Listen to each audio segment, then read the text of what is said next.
इस सभा लगी हुई है क्योंकि राजा की 3 रानियां हैं और तीनों राजा से नाराज हैं।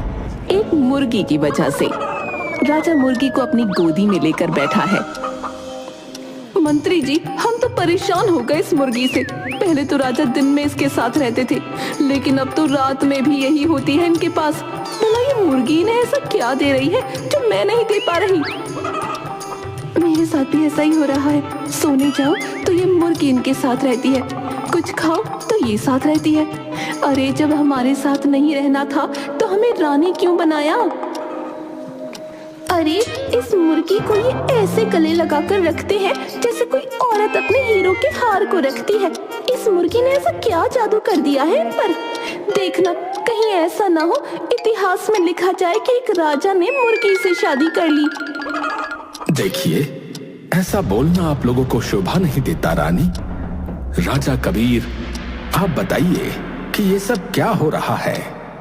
देखिए मंत्री जी, जैसा ये रानियां बोल रही हैं ऐसा कुछ नहीं है, परंतु हाँ, इस मुर्गी से मुझे अत्यंत लगाव है और मैं इसे एक क्षण के लिए भी अकेला नहीं छोड़ सकता। देखा, अरे मैं तो कह ही रही थी इनका विवाह कर दो इस मुर्गी से। शर्म करो कबीर, भरी सभा में बेशर्म बन रहे हो। ये मत भूलो कि मुर्गी तुम्हें बच्चा नहीं दे सकती, अंडे देगी, अंडे। हाँ, क्या पागलपन है ये? पहला इंसान देख रही हूँ जो मुर्गी के लिए 3 रानियों को छोड़ने को तैयार है। अरे तुम्हें संतान चाहिए कि मुर्गी के अंडे? आप सब सुन लें, मुझे कोई संतान नहीं चाहिए।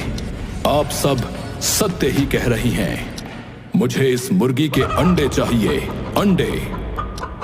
चलो मेरी प्यारी, लोग तुम्हारे शत्रु बनते जा रहे हैं। राजा मुर्गी को लेकर वहां से चला जाता है।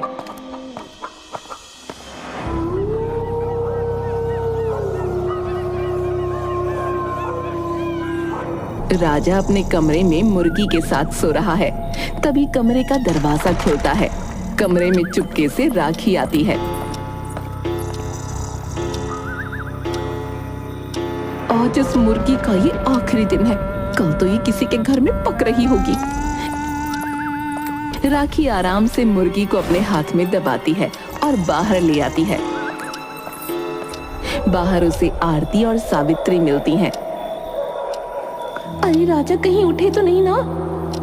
उठेंगे कैसे? मैंने आज उनके शरबत में नींद की दवा जो मिला दी थी। आरती मुर्गी को देखते हुए, अब इसका क्या करें? इसे कटवा दें? नहीं नहीं, मैं कहती हूँ इसे अपने किसी सैनिक को दे देते हैं। बेचारा इसे खाकर अपनी भूख पूरी कर लेगा। पागल हो तुम दोनों? ऐसा कुछ करेंगे तो राजा को पता चल जाएगा कि मुर्गी हमने ही चुराई है। फिर क्या करें? ये सुबह होते ही चिल्लाने लगेगी। ऐसा करते हैं, इसको जंगल में छोड़ देते हैं, वहां किसी जानवर का पेट भी भर जाएगा। पर जंगल में इतने बड़े बड़े जानवर होते हैं, इस छोटी सी मुर्गी से किसका पेट भरेगा? वो छोड़ो ना, हमें क्या लेना देना? हमें कौन सा जानवर इसके बदले में कुछ दे रहे हैं? और क्या, खाने को मिल रहा है उन्हें, बड़ी बात है। चलो अब चलें।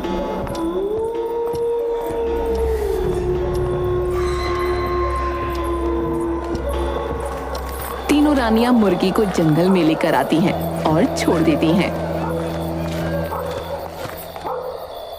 चल जा, कभी नजर मत आइयो हमारी जिंदगी में। कल मुई कहीं की। ये हमारा बुरा वक्त है जो अब जाने वाला है। सही कहा, चलो भागो यहाँ से। न जाने कौन सा जादू कर दिया था इसने राजा पर।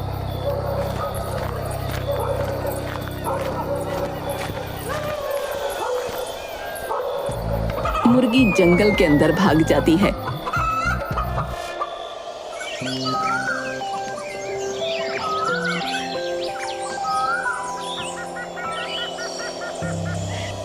एक लकड़हारा और उसकी बीवी के बीच बहस हो रही थी। अरे जा जा, अपना नाम भी गधा रख ले, तू गधे से कम थोड़ी है। देख पुष्पा, ज्यादा मत बोल। माना कल कुछ कमाई नहीं हुई, परंतु इसका मतलब ये नहीं कि मैं गधा हूँ। तो क्या करूं, आरती उतारूं तेरी?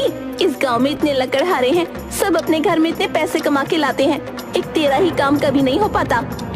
देख पुष्पा, दूसरों को इतना देख रही है ना, तो खुद को भी देख। सबकी पत्नियां कितनी सुंदर हैं, लेकिन तेरी शक्ल देख के ऐसा लगता है कि जैसे आज काम होगा ही नहीं। हाँ, तो शादी क्यों करी मुझसे? जाके खूबसूरत बीवी ले आता ना। अरे तरस खा के कर ली, वरना रिश्ते तो बहुत आए थे। कोई नहीं रिश्ता आया था तेरा, वो तो मेरी ही किस्मत फूटी थी जो मैंने हाँ कर दी तेरे जैसे नालायक के साथ। और तेरी तो सारी नजर मेरे जेवरों पर थी जो तूने शादी के 1 महीने में ही बेच दिए। देख पुष्पा, अब तो कुछ अधिक ही बोल रही है। वो सारे गहने नकली थे। चल इसी मुंह से तूने कबूला तो कि जेवर तूने ही बेचे थे। अब जाके काम कर, कुछ खाने को नहीं है घर में आज। अगर आज खाली हाथ आया तो भूखा सोना पड़ेगा। और अपने गधे का चारा भी लेता आइयो। जाता हूँ। लकड़हारा घर से बाहर आता है अपने गधे के पास, जिसका नाम गोलू है। लकड़हारा गोलू से बात करता है। सुन गोलू, आज बड़ी बेइज्जती हो गई रे। मेरी पत्नी पुष्पा ने मुझे गधा कह दिया। अब तू ही बता, मैं क्या तेरी तरह हूँ? बता ना। तभी गधा अपना मल कर देता है और हंसता है। लकड़हारे का मुंह बन जाता है।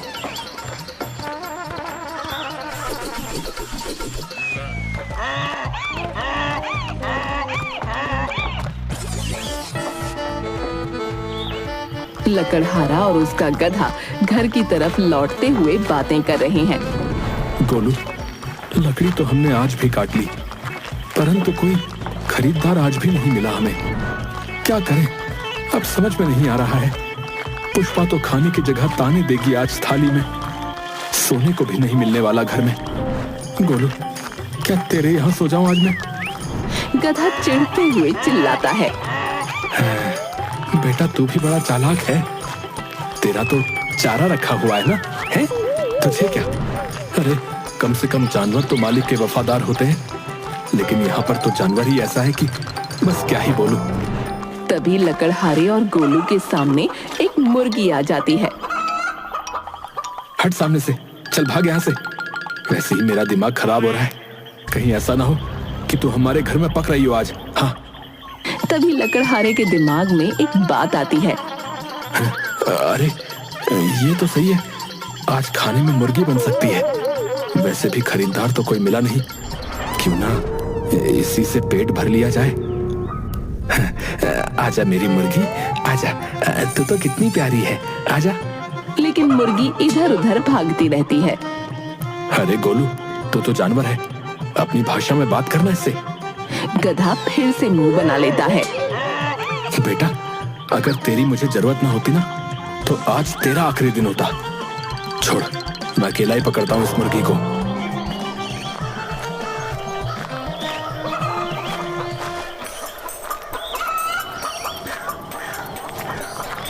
लकड़हारा बहुत कोशिश करता है, लेकिन मुर्गी उसके हाथ नहीं आती। आखिर में मुर्गी गधे के ऊपर आकर बैठ जाती है। बस अब हो गया काम। धीरे धीरे चलते हैं और आज खाएंगे मुर्गी पुलाव। हाँ।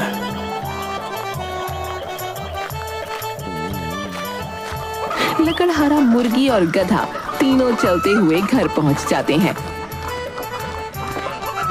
पुष्पा लकड़हारे से खाने के बारे में पूछती है। अरे लाए कुछ खाने के लिए, या रोज की तरह खाली हाथ आ गए? अरे खाली हाथ नहीं आया आज। लकड़हारा मुर्गी की तरफ इशारा करता है। ये एक मुर्गी, इसका क्या करेंगे? क्या करेंगे क्या मतलब? इसको पकाकर खाएंगे। इतनी महंगी मुर्गी लाया हूँ तेरे लिए, आज की सारी कमाई इस पर खर्च हो गई। मैंने सोचा तो रोज घास फूस खाती रहती है, आज तुझे कड़क मुर्गी खिलाता हूँ। हाँ। तो घास फूस भी तो तू ही खिलाता है, अब इस मुर्गी को बनाएगा कौन? अरे बनाने में इसको कौन सा ज्यादा वक्त लगेगा। चल तुझे आज मैं बना के खिलाता हूँ, बढ़िया सी जानदार मुर्गी। लकड़हारा मुर्गी को पकड़ने के लिए आगे बढ़ता है, लेकिन मुर्गी उछलकर दूसरी जगह बैठ जाती है। वो अभी पकड़ लूंगा। आजा मेरे पास, मेरी प्यारी मुर्गी, आजा। लेकिन इस बार मुर्गी उछलकर पुष्पा के सर पर जा बैठती है। अरे हटा इसे मेरे सर से जल्दी। हाँ, रुक पुष्पा, मैं इसे भगाता हूँ। जल्दबाजी में लकड़हारा पत्थर उठाकर मारता है जो मुर्गी की बजाय सीधा पुष्पा के सर पर जाकर लगता है। मुर्गी उछलकर घर की छत पर बैठ जाती है। अरे मार दिया। पुष्पा, तू ठीक तो है ना? पुष्पा बेहोश हो जाती है। इस मुर्गी को तो मैं हाथ छोड़ने वाला नहीं हूँ। रुक, आ रहा हूँ मैं। लकड़हारा भी छत पर चढ़ जाता है, लेकिन जैसे ही वो मुर्गी के पास पहुंचता है छत टूट जाती है और लकड़हारा नीचे चूल्हे पर गिरता है। अरे मर गया। लकड़हारा और पुष्पा दोनों बेहोश हो जाते हैं और गधा और मुर्गी दोनों एक दूसरे को देखकर हंसते हैं। अगले दिन महल में सभा लगी हुई है। राजा बहुत गुस्से में है क्योंकि उसकी मुर्गी गायब है। मंत्री जी, चप्पे चप्पे पर हर कोने में सैनिक को भेजो। मुझे मेरी मुर्गी किसी भी हालत में जीवित चाहिए। जो मुर्गी को ढूंढ के लाएगा उसको मुंह मांगा पुरस्कार मिलेगा। वो तो ठीक है महाराज, पर बंद कमरे से मुर्गी गायब कैसे हुई? इसके पीछे किसी का षड्यंत्र है मंत्री जी, परंतु मैं उसे छोड़ने वाला नहीं। मैं जानता हूं कि किसी अपने ने ही किया है मेरी मुर्गी को गायब। अरे अरे, अपनों से क्या मतलब? हमने गायब कर दिया क्या उसे? इतने बुरे दिन नहीं आए मेरे जो अब मुर्गियों को गायब करती फिरूं। चलो, एक शक तो ये हो सकता है कि हमने मुर्गी खा ली हो, लेकिन मैं उसे क्यों खाऊंगी? क्योंकि तुम सब उससे जलती थी। जलती थी?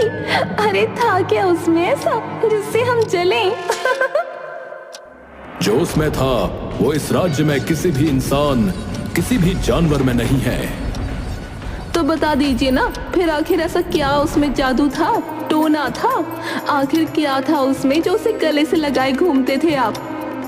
वो कोई ऐसी वैसी मुर्गी नहीं थी, वो सोने का अंडा देने वाली मुर्गी थी। और जितना भी महल में सोना है ना, सब उसी की वजह से है। सोने का अंडा देने वाली मुर्गी है? सोने का अंडा देने वाली मुर्गी? ये आप क्या कह रहे हैं महाराज? भला ऐसा कैसे हो सकता है? आप जाकर के हमारे कक्ष में देख लें मंत्री जी, आपको वहां पर बहुत सारे सोने के अंडे मिल जाएंगे।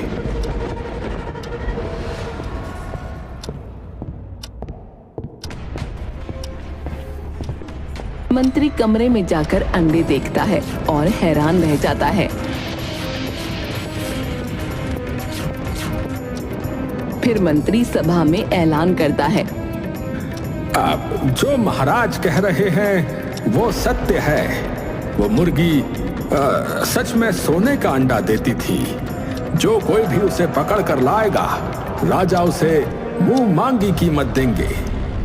तभी एक आदमी भीड़ में से, अरे ओ मंत्री हो, कोई मुर्गी होगा जो सोने देने वाली मुर्गी को अपने हाथ से जाने देगा? जिसके पास वो मुर्गी होगी अब वही राजा बनेगा। राजा का बेटा राजा नहीं बनेगा।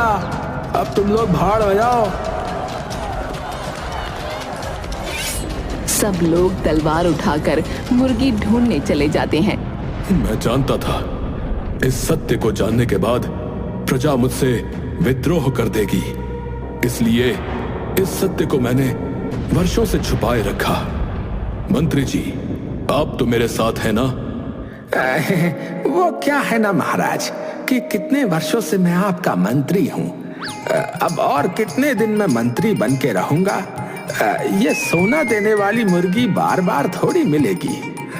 लेकिन मैं आपको एक वचन देता हूँ, अगर मैं महाराज बना ना तो आपको ही मंत्री बनाऊंगा। हाँ, अच्छा, नमस्कार महाराज। अब मैं चलता हूँ मुर्गी ढूंढने। मंत्री भी तलवार उठाए मुर्गी ढूंढने निकल जाता है।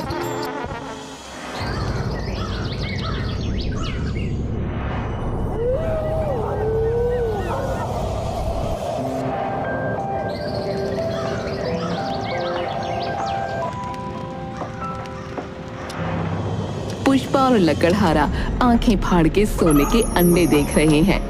पुष्पा हैरान होते हुए, ये सच में सोने का अंडा है क्या? हाँ, अरे पुष्पा, ये तो सच में सोने का अंडा है। पुष्पा और लकड़हारा खुश हो जाते हैं। जिंदगी में पहली बार तूने कमाल का काम किया है रे, और जिंदगी में सारे पाप एक बार में धो लिए। अरे धन्य हो भोलेनाथ, जय हो प्रभु, आपने आखिरकार हमारी सुन ही ली। अब हम भी अमीर हो जाएंगे पुष्पा, अब रोज रोज की परेशानियां खत्म। तभी बाहर गधा चिल्लाता है और कुछ लोगों की आवाजें आती हैं। लकड़हारा और पुष्पा बाहर आते हैं। वो देखते हैं कि उनके सामने कुछ सैनिक खड़े हैं। अरे तुम लोगों ने कोई मुर्गी देखी है क्या? नहीं साहब, हमारे पास तो ये गधा है, बस कोई मुर्गी नहीं है। हाँ, अगर आपको जरूरत है तो आप इस गधे को ले जा सकते हैं। गधे की शक्ल बन जाती है। तभी घर के अंदर से मुर्गी की आवाज आती है। हैं? ये क्या आवाज है? हमें तुम्हारे घर की तलाशी लेनी होगी। ये कुछ नहीं है, अंदर हमारी माँ है, उनके खांसने की आवाज है। कोई नहीं, एक बार तुम्हारी माता जी को भी देख लेते हैं। सैनिक जैसे ही आगे बढ़ता है, गधा अपना मल करके गंदगी फैला देता है, जिसकी बू सैनिकों को बहुत बुरी लगती है। ओहो, कितनी गंदी बदबू है। क्या खिलाते हो इस गधे को? यहाँ से चलो, इनके घर में कुछ नहीं मिलने वाला। सैनिक चले जाते हैं। पुष्पा और लकड़हारा राहत की सांस लेते हैं। लगता है इस मुर्गी को सब ढूंढ रहे हैं, हमें इसे छुपाना होगा। हाँ, जल्दी करो। कुछ दिनों बाद अब लकड़हारा और पुष्पा की पैसों की तंगी दूर हो चुकी थी। उन्होंने अपने पुराने घर को एक आलीशान घर में बदल दिया।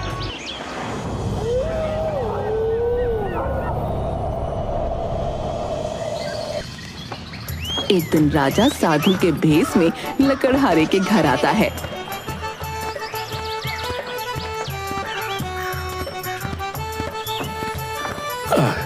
देवी भिक्षाम देही, भगवान तुम्हारा भला करेगा, भिक्षाम देही।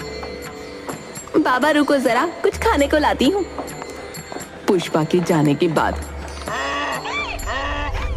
हाँ, घर के बाहर गधा बंधा हुआ है और घर इतना आलीशान है।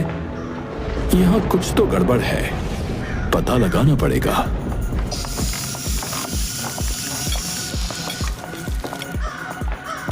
पुष्पा जैसे ही भिक्षा लेकर आती है, राजा चक्कर खाकर गिर पड़ता है। ये क्या हो गया? मुझे चक्कर आ रहे हैं। देवी, क्या मैं तुम्हारे घर में कुछ देर के लिए विश्राम कर सकता हूँ? हाँ बाबा, अंदर चलो।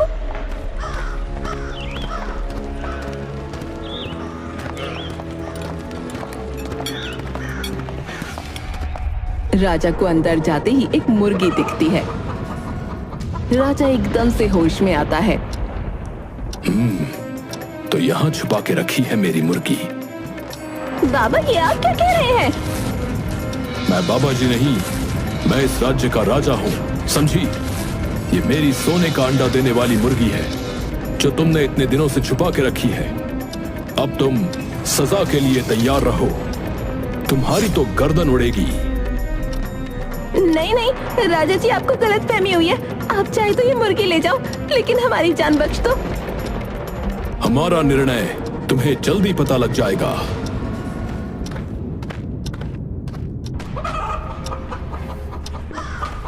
राजा मुर्गी को लेकर अपने महल चला जाता है।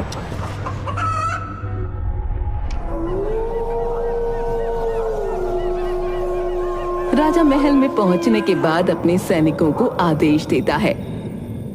आज रात मुर्गी को स्वादिष्ट खाना खिलाओ, और जिन्होंने इनको रख रखा था उनकी सजा के लिए फैसला हम कल सुबह बताएंगे। समय पर आ जाना।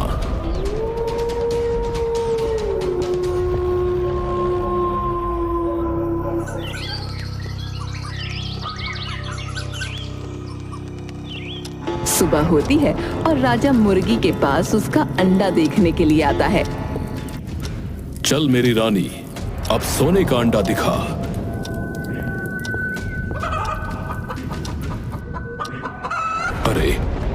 ये तो एक आम मुर्गी का अंडा है।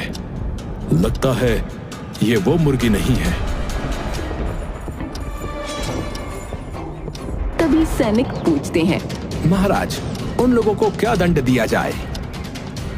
उन्हें जाने दो, ये मेरी मुर्गी नहीं है। लकड़हारा नदी किनारे बैठा हुआ है और मुर्गी भी एक जगह अपने सोने के अंडों के साथ बैठी है। तभी उसके पास तीनों रानियां आती हैं।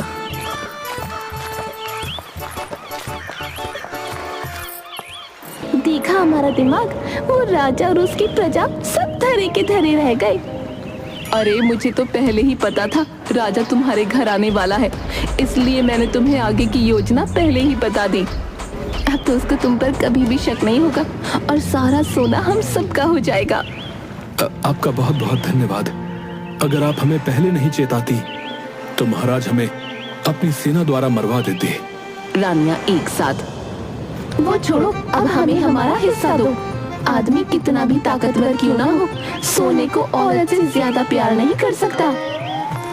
रानियां और लकड़हारा अपने अपने हिस्से के अंडे हाथ में लेकर चले जाते हैं।